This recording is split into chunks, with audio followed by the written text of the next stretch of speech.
was born in Washington, D.C., at a hospital that doesn't exist anymore, Columbia Hospital. And my mother is Bostonian, and she came from her father, her father was very Bostonian.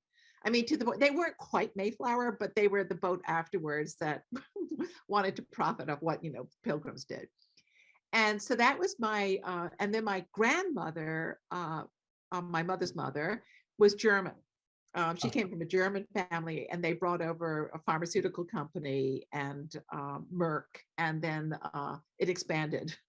But it started off as a small little apothecary in Germany, from Darmstadt. So that's my mother's side. On my father's side, my grandfather was a sort of a country doctor's son from Fort Worth, Texas. That's the Davidson. And his wife was a Patterson from Ohio. And they started National Cash Register. I have a picture of my great grandfather over there. But anyway, so I come from, sort of old, I don't know what you could call it, I wouldn't say industrial families, but people who did things, either drugs or cash registers. But the cash register story is kind of interesting, only because I can't imagine life without a cash register, but apparently, one did. And so anyway, that's my background. So I have my parents divorced. I had 4 brothers. One brother just died recently. I had 4 brothers and 2 sisters. I was in the middle, which is a very fortunate position to be because you're completely ignored. So I always managed to do what I wanted to do because no one was paying attention. Which is, the point is, when I decided to get a PhD in Persian and Arabic literature, my family basically said, "Oh yeah, whatever, there goes Holly." But they thought that no one even bothered to say, "What are you going to do with anything?" They just said, "Oh, she's a girl, she'll get married, who cares?" Since I grew up in Switzerland, and since I went to Swiss schools and actually learned how to speak Schweizerdeutsch, which is the only language I can speak, which I have absolutely no accent in. I picked up German very easily, and I was an easy kid to go and translate because I wouldn't argue. I would just go translate. So one of the things which I have enormous amount of sympathy for is first generation emigre kids. And emigres, the whole thing is when you have your kid, the kid has to do the translating for you as you try to negotiate through life. I didn't have that experience because my family was rich and my mother was just, living in Switzerland and just not knowing how to pay a bill for milk or something like that. But when you think about these, kids doing as much as they do for their family, and then, they have the grandparents and stuff like that. And so, and then I married somebody who also, my husband was born in Hungary and his parents were definitely Hungarian. And so he came over here much younger. He was 6, but he had a certain amount of but his parents did, actually made the effort to learn English. His mother was very smart. But I'm very, very sympathetic to people who are in a different culture. And it's also, as in Europe, and I'm sure a lot of people will agree with me, if you're in Europe, no matter how long you live or how well you speak the language or whatever, you're still always considered a foreigner. Of people coming in from Iran, and they would call themselves Fred, and you knew their name was Faridzadeh. And I was trying to teach myself how to speak Persian, so I'd attack anybody who had eyebrows and called themselves Fred. I said, "Your name is Fred, it's Faridzadeh, and I want to talk to your mother." In New York, before we moved to Switzerland, and I learned how to read there, and we had these horrible books, Dick, Sally, and Jane. And I was actually one of these kids who memorized the book, and they got really I didn't read it, I just memorized it. And so it always looked like I was reading it perfectly. When they switched books, I remember getting a little irritated because you had to, they could say, slow down and read. But when we got to Switzerland and I was put in the Swiss schools, there was the most wonderful feeling that everything was phonetic and that reading is really, really easy because it's exactly as it's printed. So you can read. And so you can sound out the words and read. So that was actually really helpful. But I did read at the same time. At first point, I was reading only German as a kid.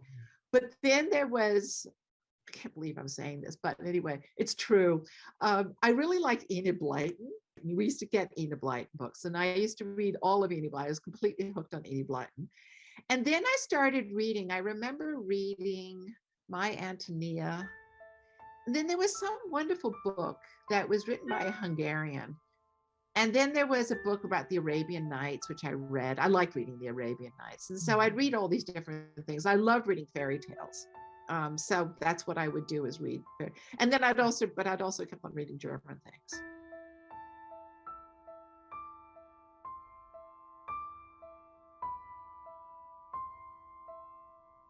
I like the fact, I mean, one of the things about, I love Kalila Budemna. I think that with the Hittite, well, I was very interested in Kalila Budemna because it's old.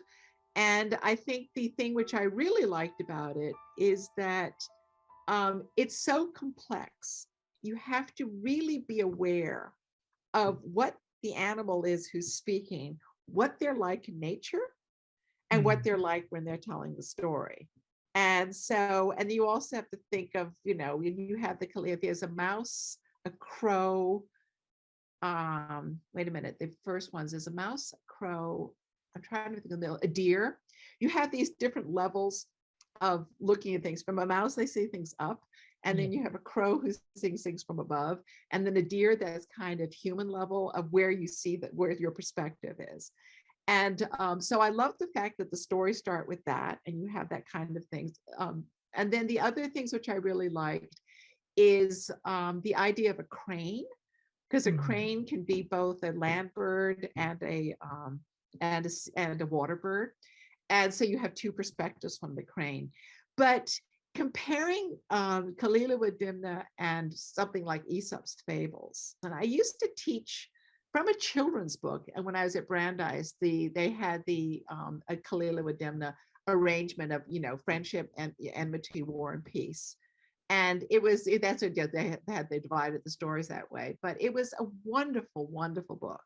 That's anyway. So I've liked Kalila Dimna, and I had read it a little bit. I did do some Sanskrit, so I read a little bit in Sanskrit. But I was, to me, what really, really I loved is the fact that it was translated and brought over and taken so seriously in Persian as well as Arabic. A story, even with the Shahnameh, obviously, is what you learn about leadership from the Shahnameh and what you learned about. And then you also have, what's also, even with Beowulf, all of them have this sort of wonderful thing of what causes leadership. What is the model for noble behavior, and it's subtle. It's very subtle. But then, and you also have that in the Greek tradition, mostly sort of in law books. But this is another where my husband and I really.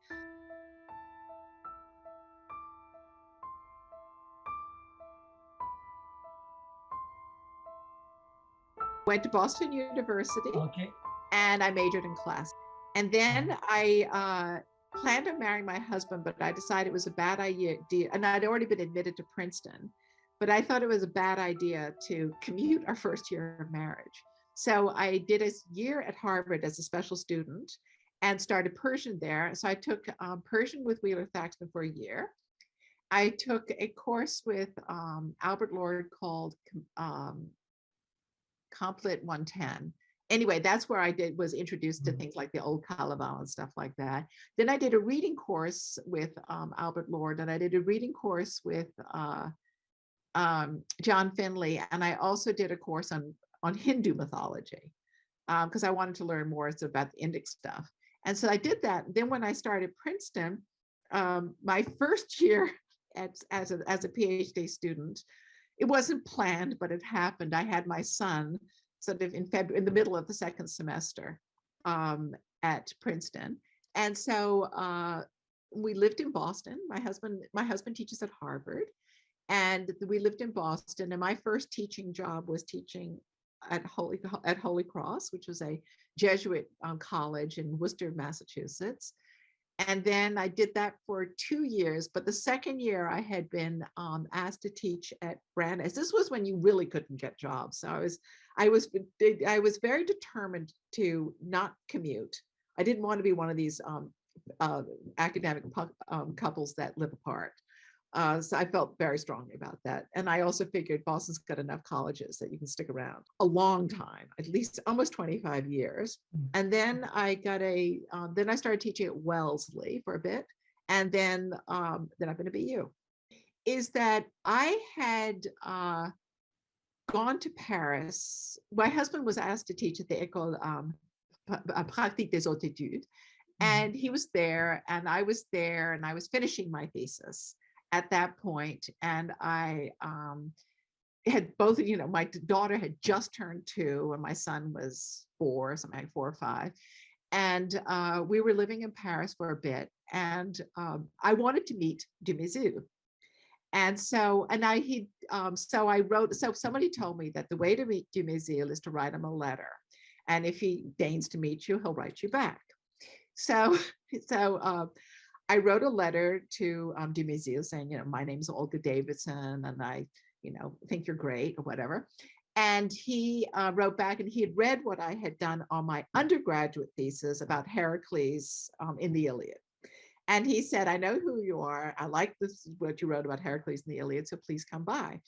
And so I came by, and I gave him my manuscript, what I had, and said, this is what I'm doing on the Shahnameh. And then the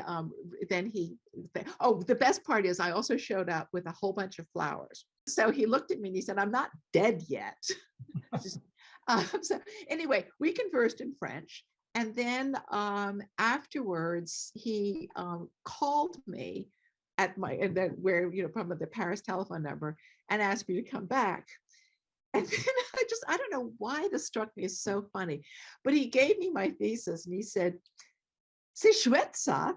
And for him to say chouette made me laugh so hard. But anyway, he also asked whether you could keep it because he wanted to send it to somebody. So I said, sure. And so he sent it to Duchesne-Guillemin, and Duchesne-Guillemin decided to publish it in the Festschrift for Merry Boys, the whole thing. I had no idea. I only knew that it was going to be published in Acta Iranica. And so and they were doing that because Mary Boyce couldn't stand Dumézil, but she liked the stuff I did on the Lordian stuff. But they did it to just annoy Mary Boyce by sticking it in there. So it was kind of embarrassing because I didn't meet her and I did not understand why she was so cranky, but she was. But anyway, so from the get-go, I got this huge break as by having my thesis, the whole thing published in Acta Iranica, so I didn't have to kind of scramble to get myself known. But then the other thing is it was a little too soon because I hadn't quite figured out that some people might think that my thesis, they would object to some things that I said, but then I learned how to explain myself better.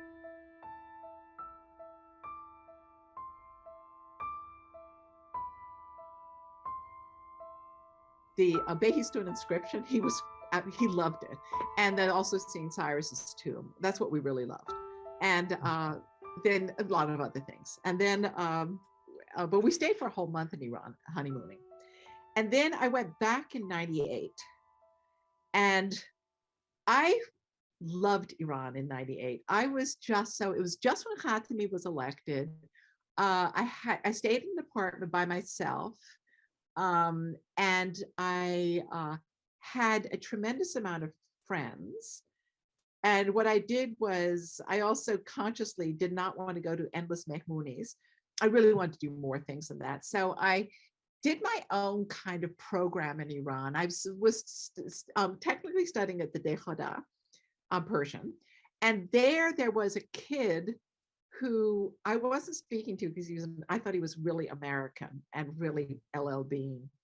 And but we were stuck in a room together once and we kind of eyed each other and said, "You're American."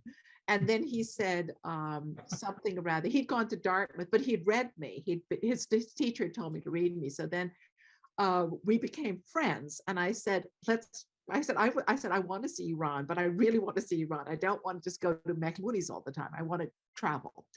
And so anyway, we traveled everywhere. We had a wonderful driver who had a yellow Mercedes-Benz, and we drove everywhere. We went to, oh my God, we had fun. And we brought with us to keep the language in the car Persian, a Bakhtiyari construction worker called Qasim. He was great. And so I learned a lot of sort of Luti language from him. And but it was fun. So we just drove around. But I came back, and I remember I was talking to somebody, Ali Mustafa's mother-in-law, the Uh-huh. actor. I met Ali Mustafa. I went to the Fajr Film Festival with him, and I met his, and I also really liked his wife. She met them both, and I remember her. They were there by that point. I think probably an anomaly then, because I was there as an American woman completely by myself and didn't care, and I would just do stuff. There were moments where I think it was in Damran. I wanted to go to Damran because I knew that they had these really big Sasanian Wow. pillars in the, and so I went there. But then the police came, and they said, give me your passport. We need to know who you are, whatever it is. And my friend, the LLB guy, his name is Lamia, was flipping out. He said, don't answer a question. Don't do anything. Don't do anything. And so I went there. And then they were very nice as they were looking at my passport. They said, they gave me some postcards to look at. And I looked at the postcards, and they looked at my passport, and they said, okay, we have a question to ask you. I said, fire away. This is all in Persian, by the way. And then they said, fire away. And then they said, is Boston to the north or south of New York? And I said, north. And they said, that's all we need to ask. Then they invited me for lunch.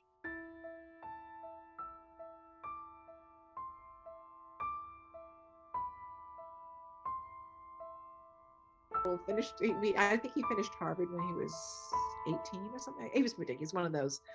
And then he got his PhD, I think when he was 22 or 23, really young.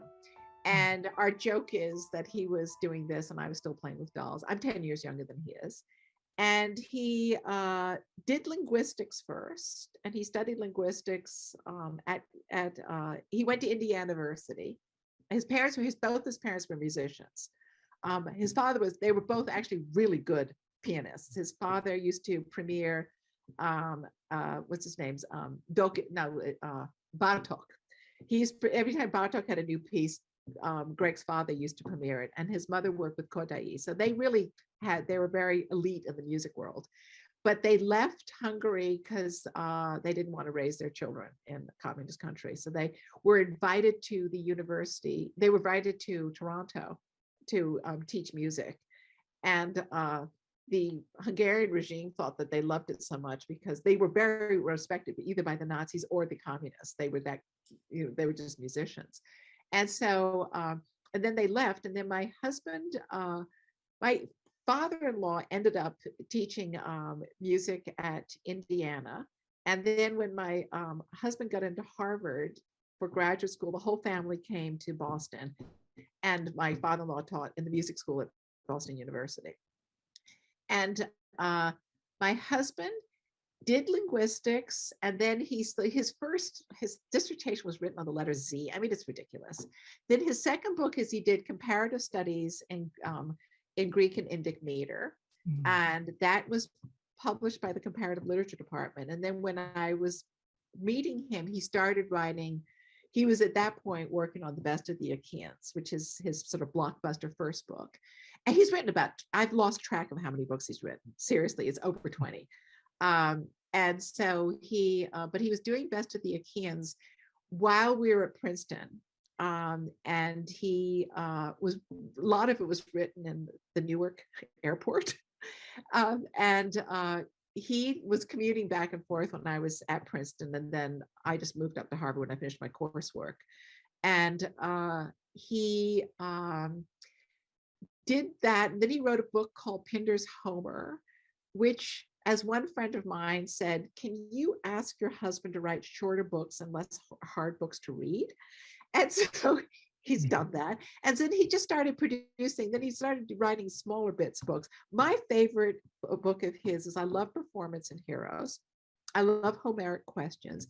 And then he has a new book, which is really thick, called Greek the Greek Hero in 24 Hours. And that's gone on, and that he has this MOOC course, which has been going on now for 15 years. I think he gets something like 20,000 students a year in his MOOC course. And he's done amazing things. I've just returned from a trip to Greece with him when he could be the tour guide. We used to always have to have a Greek tour guide, but since Greg has done it so many times, he actually is he's a licensed Greek tour guide.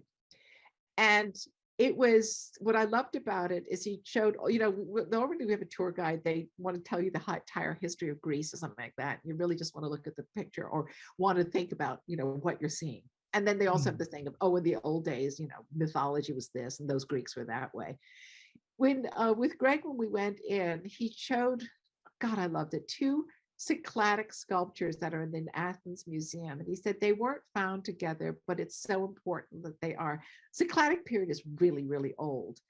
And what I just died, it was of a ney player and a lute player. So you just know.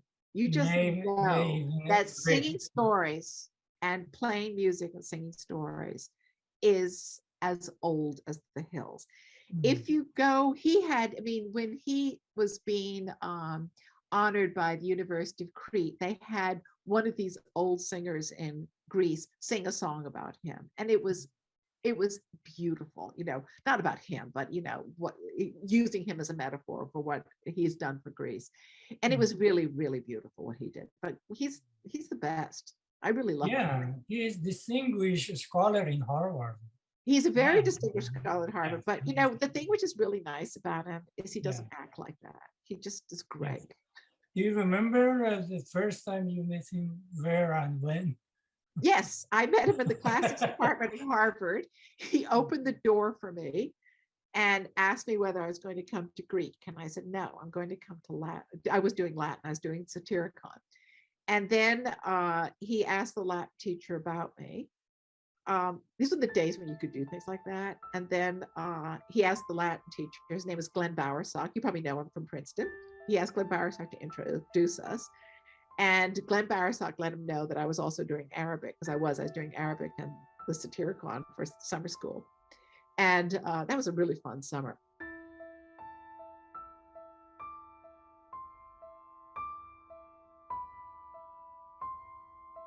Is that okay, I want to talk about something else, which is an interesting project that's coming up. There is one of the things, this is something that Dick Bullitt and I've talked about, and it actually can become a reality through, this is something that's very much in the natal stages, but there is a classicist called Greg Crane, who then started teaching in Heidelberg.